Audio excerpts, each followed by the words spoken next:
Oh, Bonnie's picture is not here. Why is that? 1 second, you guys. I have to add Bonnie. How am I echoing?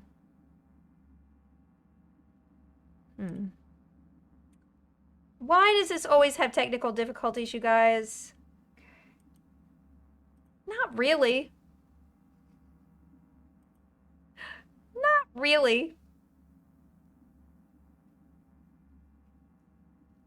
Really? Is there a weird delay?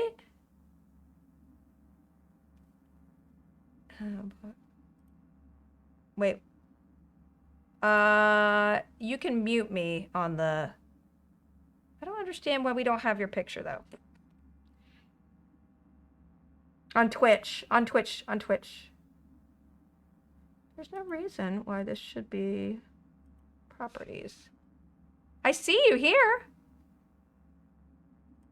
Maybe you need to come up here. Ah, there we go. You were buried behind a background. I can hear you. I don't hear an echo. Do you hear an echo? I have my thing muted.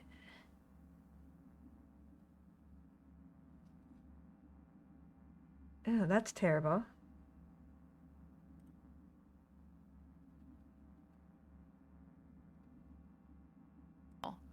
No. Wait, now? Okay, guys. No, it's okay. Now it's okay? No, it's not.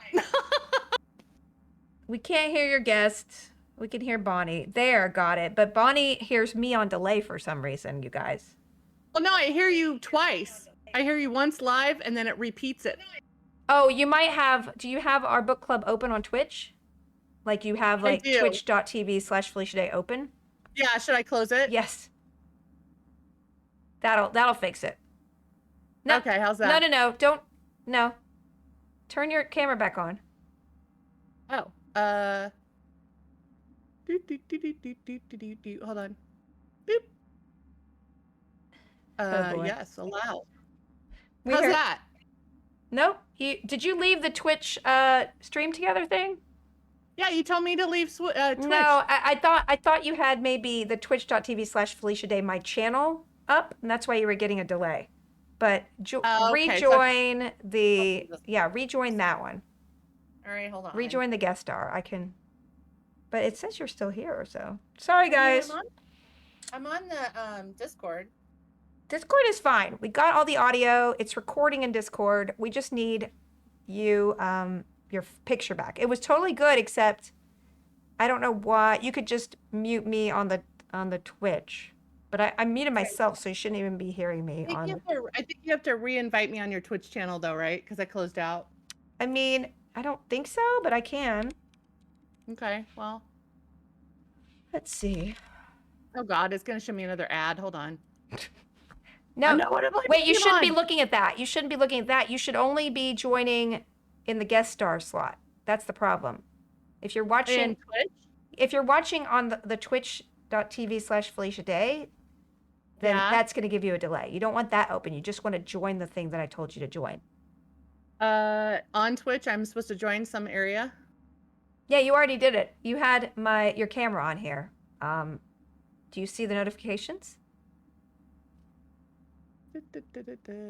Hold on. Invited you to join the stream as a guest 7 minutes ago. Yeah, there you go. And then just close the other window. You don't want the main channel. It went straight to guest star. So now I just have to turn on my anything? Do I need your camera should be on, but oh, here you are. Yep, there you go. Group cap. Am I supposed to do group capture browse source or individual browser source? No, you're good. You're whatever you have right now is working. Okay. Twitch is hard, you guys. It changes every time. Also, we did this complicated thing where we're in Discord and Twitch stream together. It's great. Am I echoing? It's totally working now. Oh, it's not echoing. Am I okay? Can you hear and see me? You're perfect. Yay. Hi, everybody. I feel like it wouldn't be our show if we did not have technical difficulties every single time. I think it's very generous to call this a show. Hello, everybody. Welcome to Felicitation's Book Club, where Bonnie, Burton, and I read a book every month-ish, except for this one. where we got behind for a month, which is ironic considering the subject matter of the book was kind of being okay with procrastinating. So there you go. Hi, you guys. I mean, hi. It makes sense, right? I don't have any judgment. The only thing that would be more ironic is if we both had to read a book on how to use Twitch or something. You know what? I've been doing this for 9 years and I still can't get anything right. Poor Adam just has to run in 10 times out of 12. I mean, I and also things change all the time. True.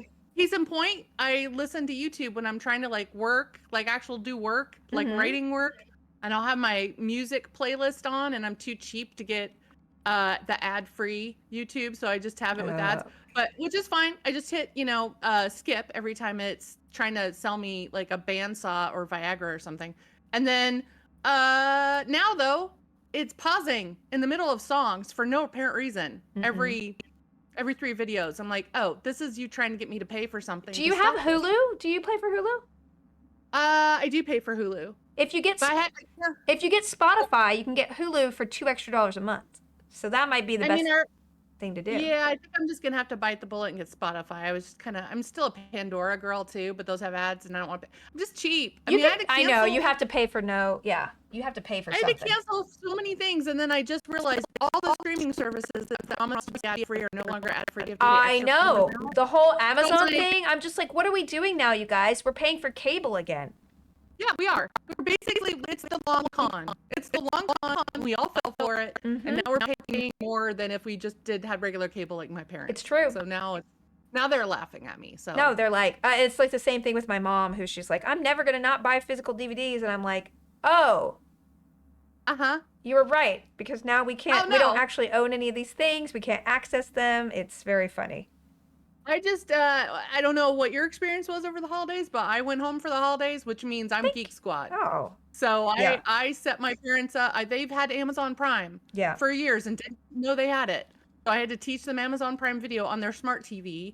And then also. And now they're getting ads. You taught them how to use a service that they pay for and they get ads with.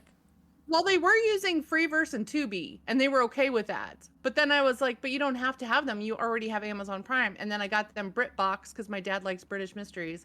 So I had to explain how that worked. And then my stepmom doesn't know what an app is. I think she's an Applebee's customer. So I think she kept thinking I was talking about appetizers, and it was just a lot. Applebee's is delicious. Their appetizers are excellent. They're great. And I had to go into their settings and do that thing. The parent thing? That thing with the settings where you have to set off the motion. You know what I'm talking about? The motion blur? No. You have to take it off because if you don't, all smart TVs, the default. Oh, yeah, for sure. It's awful. Why is the default there? It's just so upsetting. Where it makes everything look like a camcorder show and not a film. Yeah. Not the settings the director wanted. And I was trying to explain. It's a lot. It's a lot. So anyway, this book came in very handy during the holidays, during family stuff. Well, let's talk about the book. Do you have the physical book with you so we can read a little bit about it? I sure do. Here it is. Yes. Do you want me to read the back of it? I can read the back of it. Yes, read the back of it, and then you could read the author and the title. Introduce the book. You after all, you did pick it, which is so perfect for starting the year off. Here's our thumbnail. I didn't do the thing today. Our thumbnail for YouTube. Nobody makes those. Okay. I know, but they're like, I just took a course on how to. Okay. Anyway, you could send me the course. What are you doing a course on? I'll figure it out. It's called "I Didn't Do the Thing Today: Letting Go of Productivity Guilt" by Madeleine Doré. I believe that's how you last name. Any given day brings a never-ending list of things to do. There's the work thing, the catch-up thing, the laundry thing, the creative thing, the exercise thing, the family thing, the thing we didn't want to do, and the thing we've been putting off despite it being the most important thing. Even on days when we get a lot done, the thing left undone can leave us feeling guilty, anxious, and disappointed. After 5 years of searching for the secret to productivity, Madeleine Doré discovered there isn't one. Instead, we're being set up to fail. I Didn't Do the Thing Today is the inspiring call to take productivity off its pedestal by dismantling our comparison to others. That's a big one. For me, aspirational routines and the unrealistic notions of what can be done in a day. We can finally embrace the joyful messiness and unpredictability of life. For anyone who has ever felt the pressure to do more, be more, achieve more, this antidote to our doing obsession is the permission slip we all need to find our own way. Yes. Now, I have a bunch of notes that I took because this is a really good book, y'all. I mean, I will say I think her writing style is a little dry. So basically she had a podcast that she interviewed people and how they were productive. It was called Ruts and Routines, or Routines and Ruts. Yeah, and then she decided to write this because she was always interviewing people on how to do well, and she was feeling horrible about herself all the time. And I thought it was wonderful that she was using quotes from all these people about their methodologies and their philosophies, and I love that. Mm-hmm. It wasn't as personal or fun, but I took a lot away from this book. I really enjoyed starting the year with a sort of absolution of, is that a word? If it's not, is it? It is now. I was absolved with trying to be like, oh my gosh, you're gonna just start sprinting the minute the year started. What about you, Bonnie? Yeah. Why did you pick this book up in the first place? When did you pick it up, and when did you read it? You know what? When did I pick this up? I felt like I picked this up during our big ass plague. I don't remember what year of the plague. It's right when it came out. I got it. Yeah. Because I don't know how your plague went. I'm sure it was very adventure and anxiety filled as mine. I was still working full time, but also I was doing some freelance projects and books and all this stuff. And when the plague hit, I was also not diagnosed with ADHD yet. So I just thought I was a failure, basically, because I was like, I'm not getting everything done. I'm missing deadlines, easily distracted. I'm letting one thing ruin my day instead of just like, acknowledging it and moving on. Like I was like, I couldn't move on. And then a bunch of my exes popped out of nowhere to like go, hey, lockdown, what you up to? Like, and that distracted me and also derailed me. And then, death derailed me quite a bit. I had friends and family that died during COVID, but also just dumb shit was like distracting me. So those are the big things that are worthy of distraction. But then other stuff where I'm like, why is everyone in my writers group being really prolific and like getting a lot of stuff done, and like why are people coming out with all this stuff, and I feel like I'm just spinning my wheels. And I was looking at other people's routines, and also I was doing that thing I should never do, which none of us should do, is the comparison model, right? Mm-hmm. So a lot of my friends are alpha level achievers, so I would count you as one of them. Not anymore, not thanks to this book. I'm done. I mean, done. But here's the thing. None of us know what's happening behind the scenes. I think this is a good lesson in what people present to the outside world is not true to what's happening behind when you turn off your computer, there's chaos. When you turn off your computer, you're crying in the fetal position because you didn't get a deadline done, or all your contracts are up and you have to look for work again, like in my case. Or you just don't know what you're supposed to do with your life. Like I'm constantly, when I come back from the holidays, I'm like, okay, I forgot to get married, forgot to have kids, forgot to have a real relationship, forgot to have Bonnie, a steady job. Is dark.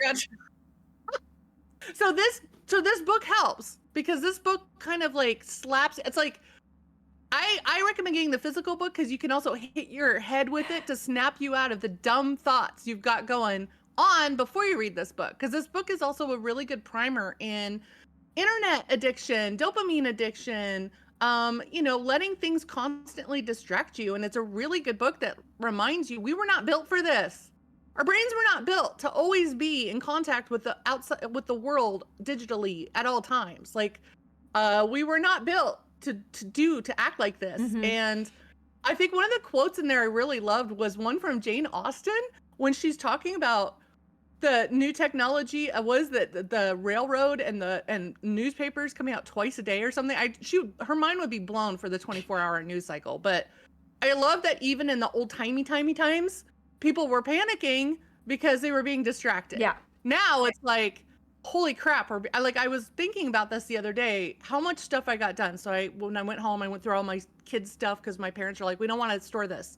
Get rid of this stuff. And so I'm like, okay. So I'm looking through everything I wrote and got published as a teenager in like American Teen magazine and all this stuff. And I was thinking, how did I submit this stuff? I'm like, oh yeah, I would type it so no one would know my age when I would submit things. And it was a self-addressed stamped envelope for rejection letters. And you didn't know if you were going to get anything published unless someone sent you a letter back, because there's no real email yet. So I was like, but I got so much done. I was published a lot as a teenager. And now I'm like, hardly published because I'm so distracted and No, I'm but that's not all. I mean, again, I don't think so. Like you just had you had less worries when you were a teenager. You had less time commitments. You had less people. You had less because just like hoarders, you need time to accumulate, right? And I see a lot of people making fun of baby boomers having like expired medicine and expired soup. I'm like, bitch, you just aren't old enough to have accumulated soup enough to forget about checking the soup every week, Like it is so much work. I had 10-year-old oregano. And I was like, oh shit, I should not be using this at all. No, it's fine. Okay, so I want to talk to you a little bit about my journey and then we'll get back to you. Okay, let's hear it. I did not want to read this book. I was like, I'm good. Uh-oh. And I wrote a self-help book like this and yes. I was like, you know what? And I just kept putting it off. I was like, why am I putting it off? And I was like, you know what? Maybe for the first time in my life, I feel like I'm in a good place and I feel okay with myself in that if I'm not producing stuff, I'm still a good person and I still like myself and I still like my life. And that was never the case for most of my life. So I didn't want to read it because I was like, man, I don't need it right now. But in reading it, I really took away some good things. And I think the number one thing was, just the fact that I think there's a quote here. For many of us, our days are filled with, for many of us, our days have become containers for internalized capitalism or a pervading sense that what we do is tied to our worth, which is totally the truth, especially in LA where everyone's like, oh, so what do you do? And if you say anything but, director or writer or agent or manager, people are like, oh, okay. And then they don't want to talk to you. And if you're somebody's plus one, you're a nobody. And so I think in other places, it might not be this acute, but your self-worth is tied to what you can offer other people constantly. And I think that was, and the whole capitalism of it, like I need to earn money and be busy in order to spend money to achieve and do what with, like impress other people, just consume for consumer's sake, because that the amount that I can consume is a reflection of how good I am. So that was one thing I really took away from it, which I thought was really interesting. And then on the other side, I was like, you know what? You're right. We're expected to do way too much in this life. And I, over the holidays, decided to do two things: clean out my storage unit and try to keep my house clean in a way that I felt like if somebody dropped over, I would not have to apologize profusely at any point. Y'all, that is a full-time job, day in and day out. I don't care if you have a kid. Yeah, I have a kid, but still, it is a full-time job to attend to that and also make sure that your mustard isn't 10 years old. Like, who's checking mustard? You don't have the time to check your mustard every day. So, like, I think we do. The point of the book is that we ask too much of ourselves and we reflect that on our self-worth. And I think that's totally true and has a wonderful message to go into the new year with. I do have a Substack. If anybody's asking, it's a Felicitations newsletter. Oh, man. My whole writers group quit Substack because there's Nazi connections. And I was like, oh, I guess I'm not starting a Substack. Wait, Nazi connections on Substack? No, the founders. They promote a lot of, What? We'll talk later because I don't want you to not use it because that's what everyone uses. But I mean, my writers group is like next door for writers. So it's like I learn about stuff that I didn't even know was a thing. Like not racist Karen next door, more like liberal Lisa. Liberal Lisa. I know their positions on, their overall positions on trans creators and also supporting a lot of right-wing people as far as their paid thing. They were trying to get more people on, was really crappy, but I just got lazy and I didn't change. And yeah, I really should change. Well, use what works. I mean, that's another thing I got from this book is the comparison thing. We don't have to like do what everyone else is doing. We need to do what works for us. Whether that is where you put your newsletter, or even if you do a newsletter, or if you do a podcast, or if you do something. I mean, another takeaway from this book too, I mean, there's so many great, I'm just going to read a couple of chapter titles just so people who don't have this book can kind of like gauge what it was about. But like, there's the hopeless search for the ideal routine, which is the first, that was a big one. The worry of wasted time. The shifting goalposts of ambition, the myth of balance, the standstill of indecision, which is a big one for me, deflation of comparison, great disappointment of expectation, The trap of busyness, denial of limitation, harsh rules of discipline, push and pull of distraction. That's the one I have really big problems with. Trying for the pursuit of perfection. And then the part 3 is a lot more of, hey, it's not the end of the world, you're going to be okay kind of chapters. Yeah. Like, how to enjoy stuff without having to worry about if you're wasting time or should I monetize this? I mean, I went to a craft meetup at a brewery in Eagle Rock this Saturday, and I just brought a latch hook rug kit that I bought 5 years ago from World Market, because I used to love doing latch hook rugs when I was a kid. Yeah. That was like my craft. And I hadn't even started it, and I went to this thing, and it was interesting because there were people kind of like in their 30s and 40s, like a lot of millennials doing crafts, and they all had all of their phones on airport mode, and they got really mad at me if my phone went off. So I was like, oh, this is a new thing. I didn't know we're doing this now. So it was a craft thing where you're supposed to just like meet new people and do crafts and see what they're doing and talk. And I had to remind myself not to go in audition mode, because I do that with new people where I feel like I have to prove my worth of why I'm there. So I'm like, yeah, I've written craft books and here's some crafts I've done. And they're like, that's great. You don't have to tell us that. We like you as is. I'm like, who are these angels? Yeah. I mean, it was nice. It's definitely, it was nice. I didn't have to take pictures that's or anything. amazing. Great. Yeah. And I had to talk them into taking a picture at the end, because I'm like, I just need to, for my ADHD, I need to take pictures so I know what I did, or else I'll just instantly forget the minute I get home. Yeah. And it was just a nice reminder that A, you don't have to monetize all your hobbies. 2, you could just be with people and not have to like follow them on Instagram. You don't have to do the like, oh, what's your avatar? What's your screen name so I can follow you? I'm finding like younger and younger people are not using social at all. I mean, God bless.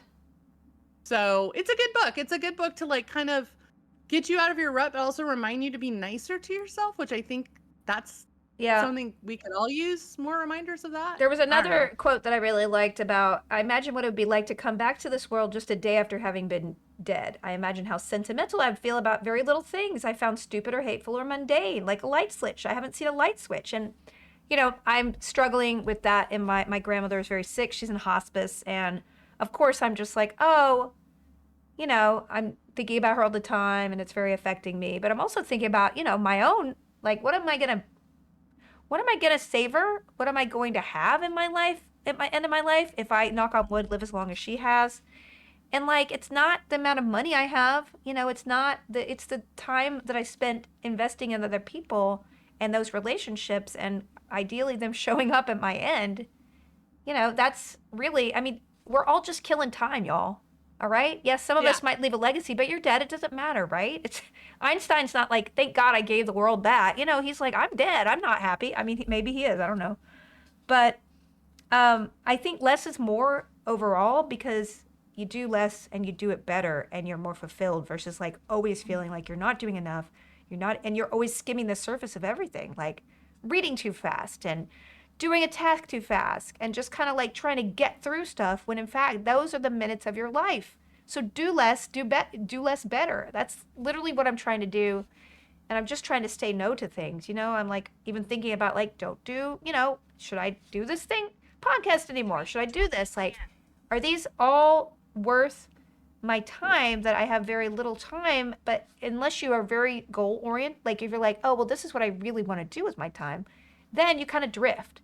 So it also requires you knowing yourself better, so that oh, I need to be selfish with my time in order to do this thing that means something to me, not something I'm trying to demonstrate to the world that I do.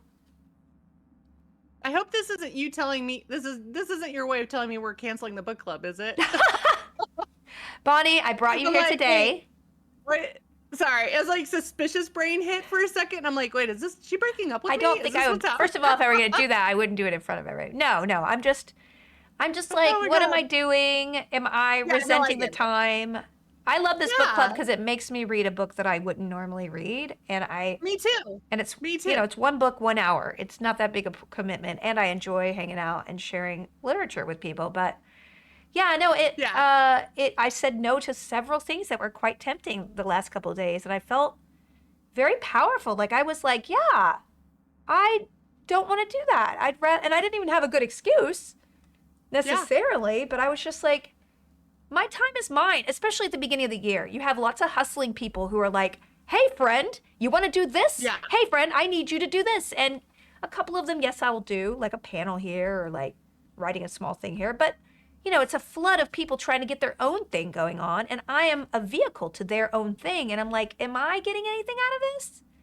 Am I doing it out of guilt? Yeah. It is very, very, why is this person having lunch with me? Because I'm on a list, somewhere, Sure. and they thought Yeah. I was important enough to get something from. I don't have anything to offer you anymore. I'm just a person. And I love the fact that I can just kind of let it all go and just concentrate on my own stuff. So, yeah. Yeah. I mean, I have that on kind of on a smaller scale. I'll have people who want me to be on their podcast, and generally I say yes because it's like nothing of my time. It's like once I figure out technology, it's fine, especially if it's an easy setup. But part of me too is just to go back where you're saying about legacy and leaving behind something. Books are forever, sort of, right? Yeah. So I'm proud of the 13 books I've written. Whether or not people bought them or not, it's irrelevant. I hope they did, but if they didn't, that's okay too.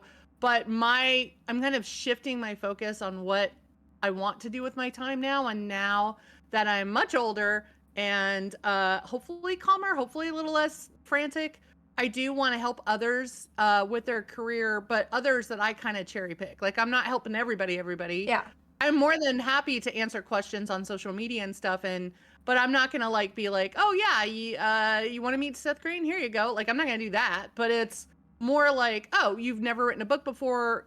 You want one good piece of advice. I'm more than happy to do that. So it's like, sort of like paying it forward, but not in a huge grandiose way that takes up all my time, but more like, I do something for me, I do something for you, I do something for me, I do, it's that kind of thing I'm trying to do more, but also connect with people in a more genuine way. So, I'm going out to lunch tomorrow at the Astor Hotel. I've never been. There's a great restaurant called the Lemon Grove on the roof. It's like a fancy schmancy thing.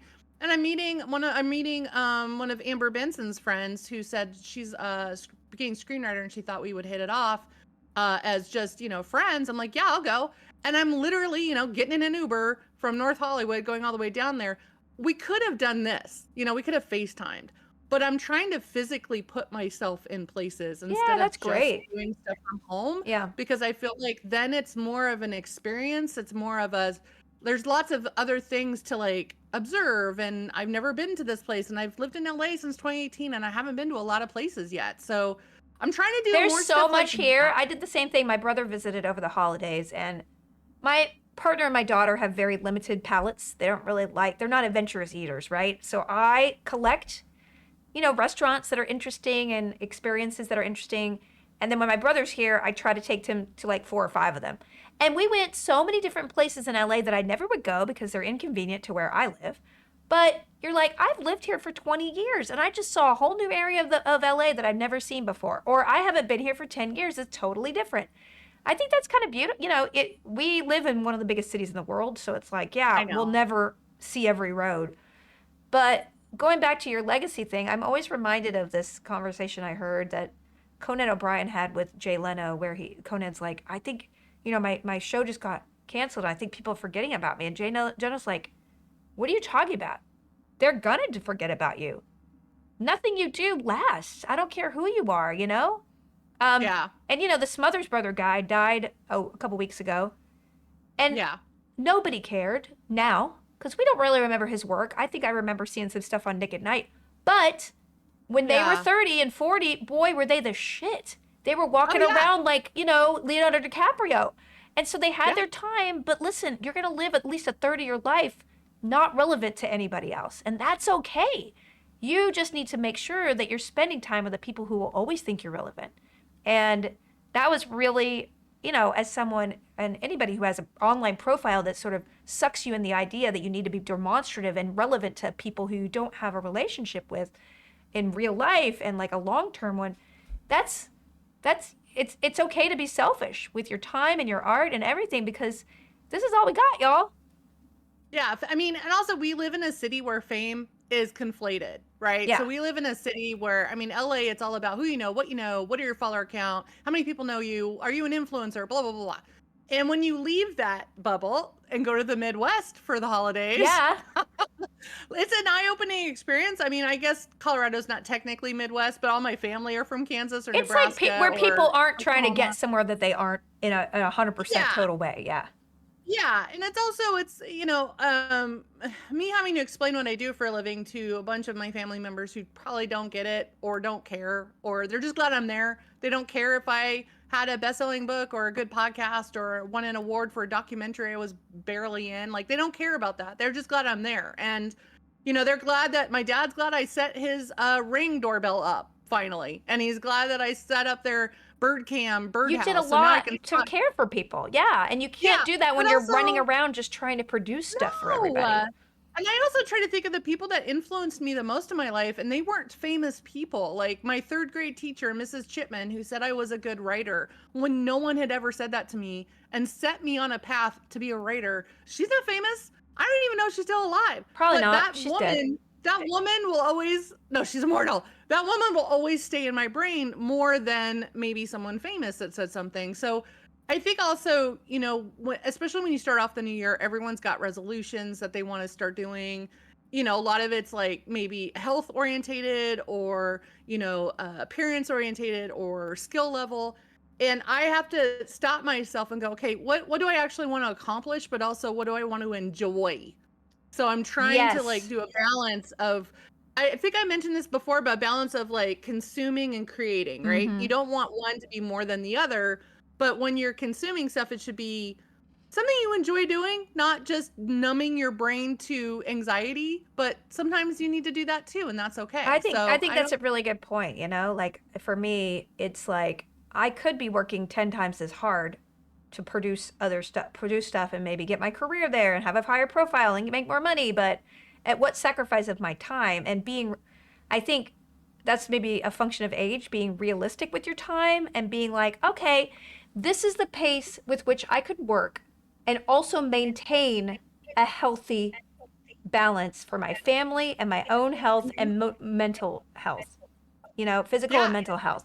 So, and that's something that I really feel like I'm coming to my own for, like just this year. I'm just like, I can see the year laid out and I can see how many things I can realistically do and how many conventions and how many acting things and how many, if I get one book written by the end of the, before I would be like, I'm learning 15 languages and writing a play and 5 screenplays and getting these things. And I'm like, no, because you were always frantic because inside you knew unless you killed yourself, you weren't going to get a third of that done.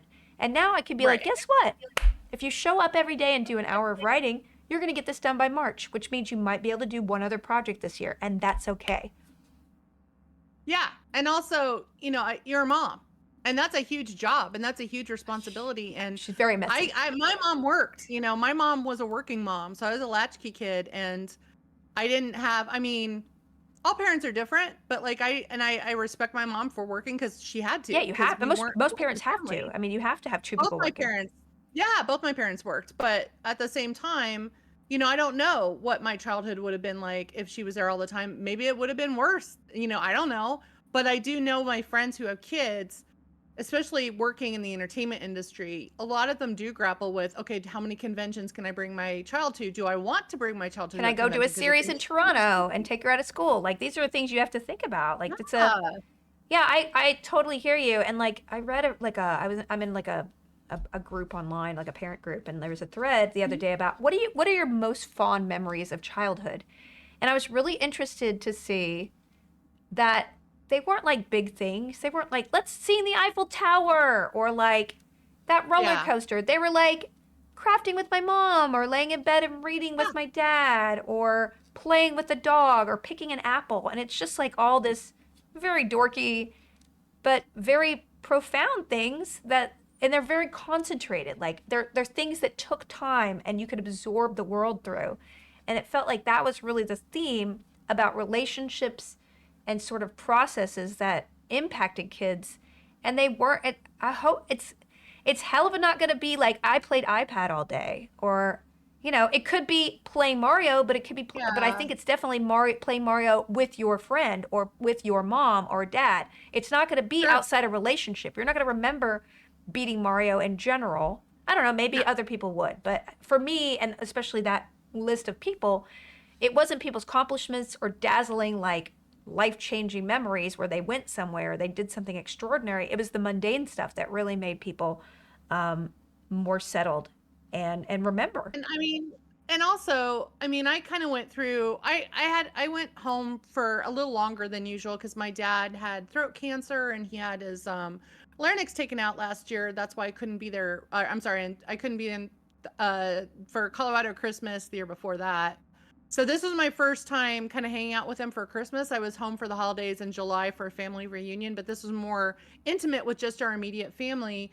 And we were going through old photo albums, and I realized how many things I missed in my nieces and nephews' lives and in my stepsister's lives and my brother's life because I was in California. I left for California in 1996, right? I think I was 23.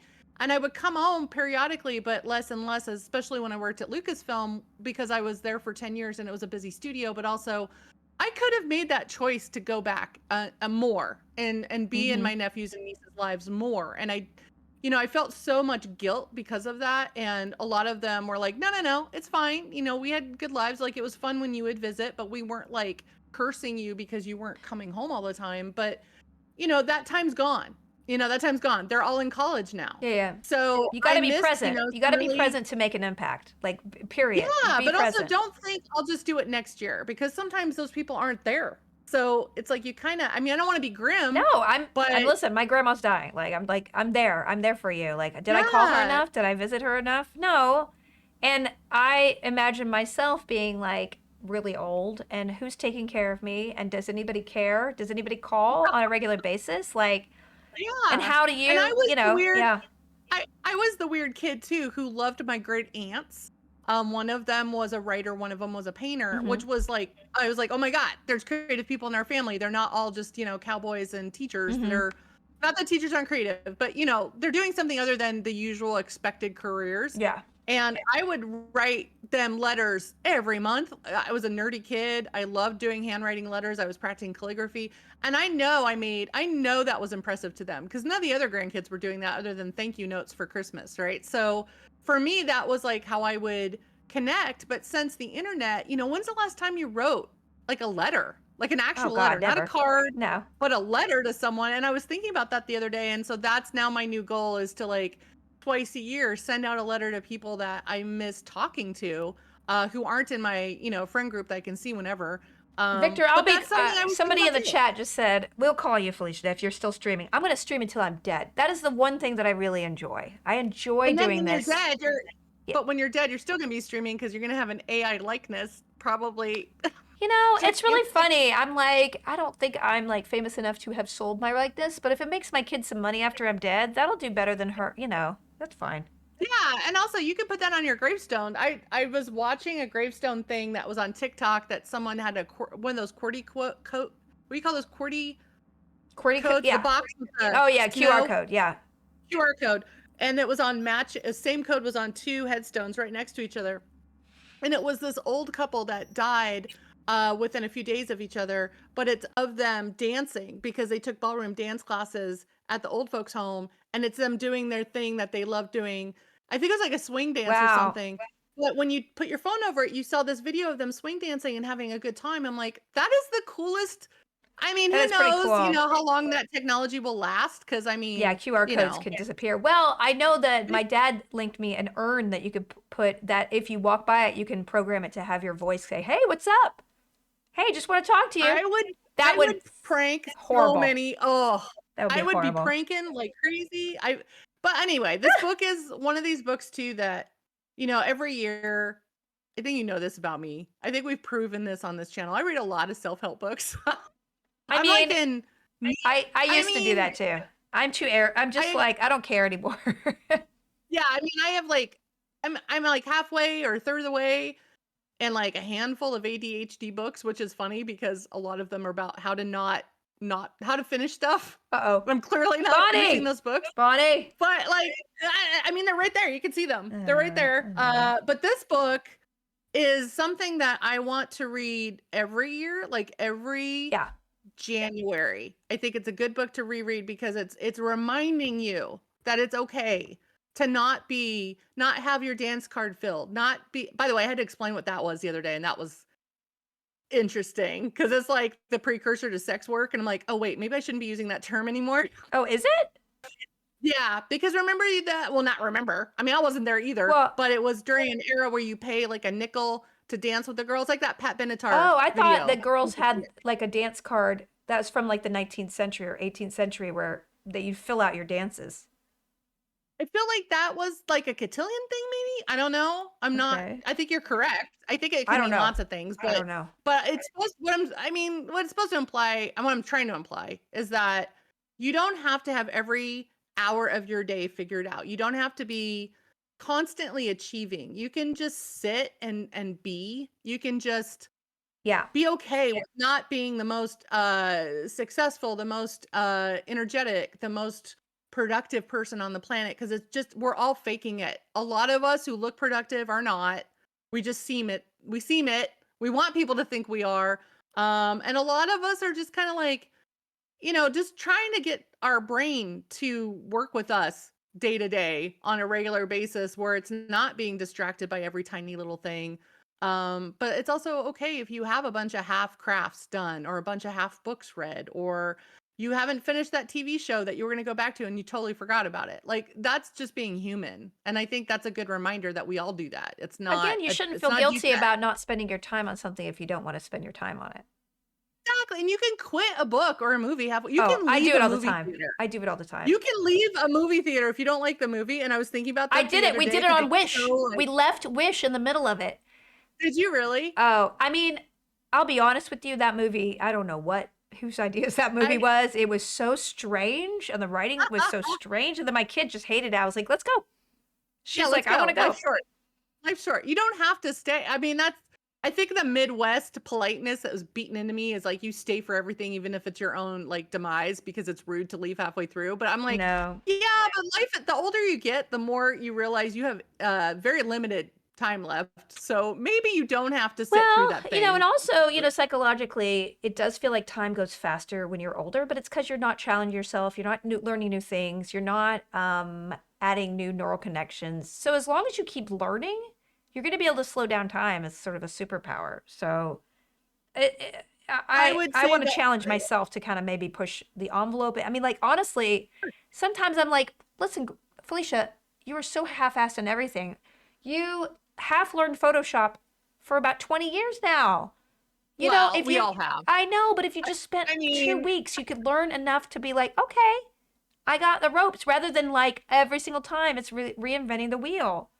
Or like just making sure that, I know that I don't want subscribe and save for everything, but certain things, it's like, well, I have 30 B vitamin pills. After a month, I'm going to need more B vitamins. Go ahead and get that shipped. It's okay. Yeah. Yeah. I just have to remember to apply for jobs, because I do that thing where I'm like, save on LinkedIn, and I'll apply for it later. And I looked at it the other day and I'm like, I have like things I was supposed to apply to like last year time that I kind of forgot. And that's like kind of crucial because I got to pay rent. But another thing that I'm trying to be better about is actually make physical plans with friends, but continue to do so. So it's not like a one-off. Like, I didn't just have brunch with that one person and now they're dead to me for the rest of the year until next year. Like, I need to like kind of take stock of who makes me feel good about me and hang out. Well, yeah, it's about being ruthless. Again, it's ruthless with your time. Who do you want to invest in on a deeper level?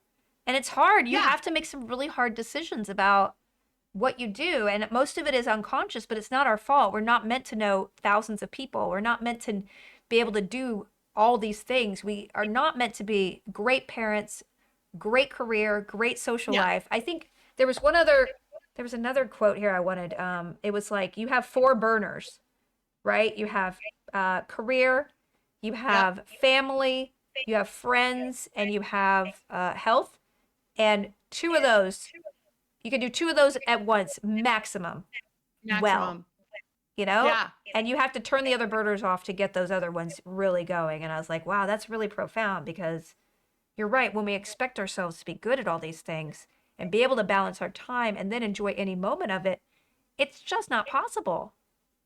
I took this great photo of my family when we were supposed to all be watching football. We're watching Kansas State football because Kansas State, my whole family went there. And uh, it's a picture of half of the people watching and I would say more than half on their phones.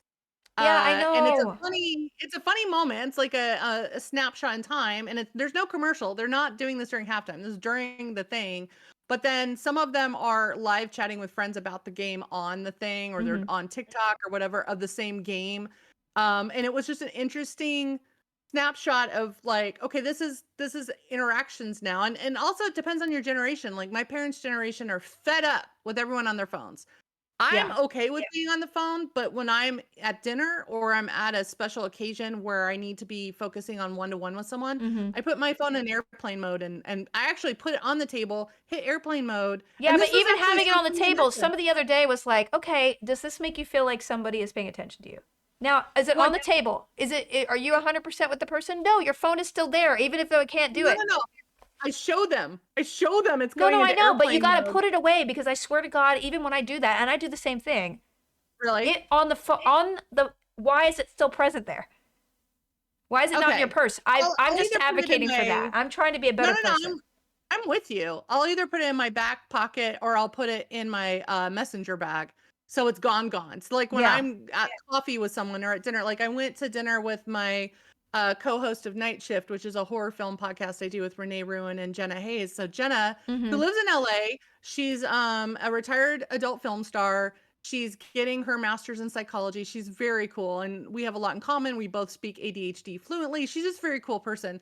And she's like, "Hey, meet me at this West Hollywood vegan place called Crossroads." I'd never been there before, so there's Oh, it's another really moment. good. Oh, Yeah, it was another moment of me experiencing LA for the first time over in like I'm in West Hollywood a lot, but not that place. So, it's so but good. we both put our phones. We took a selfie, and then not selfie, but like a picture of both of us. We had the bartender take it, and then we both put our phones in airplane mode and put it in our purses or whatever. And we talked for 4 hours. We closed down the restaurant. It was great, but No, not once were we on our I didn't phones. mean And to it I was didn't the mean to best moment criticize you. of I was my just like somebody just directed me to a TED talk where they were like, "Yeah, if you have your phone Oh, in your hand or even on the table, you're not there." And I feel so sure. guilty. I will go to bed and wake up thinking, "Oh my God, how many times was I on my phone around my Oh kid?" no, I was, And I and just the reason I said can't stop. I mean, the reason I said that it was just to show receipts, like it's just to show it's in airplane mode. But I get what you're saying because I usually put it in my purse or something. Yeah. So I try not to have the phone even there. And also, when I need to get stuff done, I put everything in airplane mode, or I'll turn off my Wi-Fi. That was Yeah, it's so hard. a thing. It's so hard though because we're conditioned. It's an addiction, and we read another book about internet addiction. I I know, think it's great. was it That was a a great while book. ago. Yeah. But it's something you don't realize you do until you put it away and then you get antsy. It's Simon like that thing Sinek of TED putting your Talk. phone down. Yeah, Simon Sinek TED Talk. We just got somebody from the chat telling us what that was about. If you would like Yeah. to read it and feel guilty all the time, that would be it. Uh, And also, I want to say one more thing. yeah. If you watch trash TV, that's okay too. Because I watch a lot of Real Housewives and I was feeling really guilty about it until I was like, but that's like a connector point when I meet someone at a party or something. And they are talking about it, I know what they're talking about. So I kind of feel like, well, that's friend It research. doesn't matter. You do what you I want mean, with your time. Jennifer Lawrence, Here's the thing. Jennifer I Lawrence talked think about part it. of it is this is what I truly think that it is. Part of it Okay. is not committing to what you want because you know it will close off doors to other people. Because if you are into a set of things, you're probably not going to connect with someone who's not into that, and you're closing Yeah. doors to relationships and possible relationships, and that's okay. I think part of it Yeah. is just being brave enough to not be everything for everybody, just being for Yes. you, and that's hard as a woman, especially because we're supposed to be Yep. everybody for everybody, everything for everybody. And I'm a people pleaser. Every time I meet someone new, I want them to think I'm Yes, awesome. of So course. of course I'm going to try to be into whatever they're into, and it's impossible. You can't do that for But the everybody. more you're loyal to your own vision and your own taste, the more you will draw people into your life that will be more fulfilling and long term.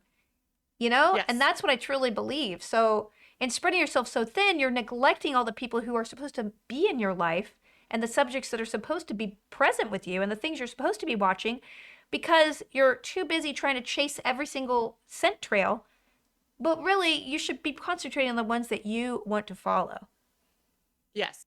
Anyway, Good advice. You should write a book. I did. I actually did. I'm joking. I know you did. I'm so proud of myself. So this, I mean, I've been a lot, I've had a lot of emotional things the last several weeks. And today I actually went to a coffee shop and did an hour and a half of work, and it made my whole day better. And I'm like, I don't know if this thing I'm writing will ever see the light of day, but I sat in a coffee shop and I focused and I got something done, and I feel like I spent the day well for the first time in several weeks. So congrats, that's huge. yeah. I'm so glad I mean, I'm a coffee house writer too. I love a coffee house. And also it's mirroring for me. I need that. I need other people writing for me to write. Yeah, So you feel the pressure. Well, anyway, yeah. I love the fact that you picked this, and even though I was reluctant and procrastinating, the book tells me it's okay. Yeah. And it was really valuable to read.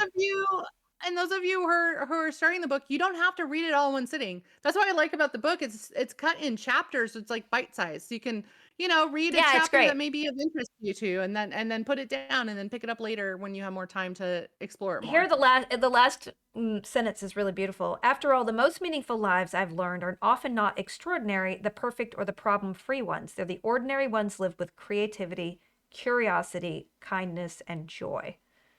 I just, be okay to be okay. And be okay to be enough, I guess. That's it. So harshly. Be nice to yourself. Yeah. People. Yeah. Yeah. So I'm picking the next book. Okay, let's hear it. And I didn't want to do nonfiction. I wanted to actually read a fiction, like a fantasy novel that I wanted to read, but I haven't gotten around it because I read too much trashy lit RPG, which I am not. I mean, there's that we've read some of that on this club, and it's fine. Always fine, but we're not doing it every day like I do, but that's okay. I want to read this international bestseller book called God Killer. By Hannah Kaner. So it's an epic fantasy, very well reviewed. In a land of God and monsters, soldiers and mercenaries, secrets and wishes. Gods are forbidden in the kingdom of Midrin, formed by human desires and fed by their worship. There are countless gods in the world, but after a great war, the new king outlawed them and now pays God killers to destroy any who try to rise from the shadows.